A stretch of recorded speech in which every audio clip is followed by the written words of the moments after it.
ஆச்சி அதிரசமா விடுங்க, கையில தட்டி சூடான எண்ணெயில பொரிச்சா அதிரசம் ரெடி. சென்னை மண்ணடி பகுதியில் மாநகராட்சிக்கு கீழ் இயங்கும் நகர்ப்புற ஆரம்ப சுகாதார மையத்தின் மேற்கூரை பூச்சு பெயர்ந்து விழுந்ததில் பணியில் இருந்த பெண் மருத்துவர் மற்றும் செவிலியர் இருவரும் காயமடைந்தனர். மருத்துவர் எல்சிபா எலிசபெத் பெரியார் அரசு மருத்துவமனையில் அனுமதிக்கப்பட்டுள்ள நிலையில் செவிலியர் மகாலட்சுமிக்கு தலையில் ஆழமான காயம் ஏற்பட்டதால் வேறொரு மருத்துவமனையில் அனுமதிக்கப்பட்டுள்ளார். இந்த சுகாதார மையம் 8 மாதங்களுக்கு முன்புதான் கட்டி முடிக்கப்பட்டு பயன்பாட்டுக்கு வந்ததாக பொதுமக்கள் தெரிவித்தனர்.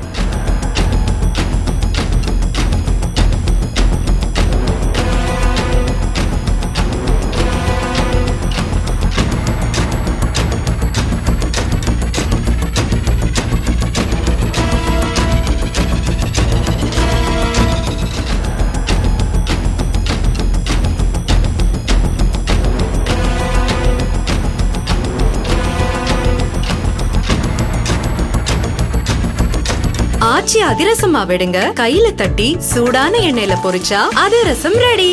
பிளே ஸ்டோர் மற்றும் ஆப் ஸ்டோரில் இருந்து பாலிமர் செயலியை QR கோடு மூலம் பதிவிறக்கம் செய்யுங்கள். செய்திகளை உடனுக்குடன் பெறுங்கள்.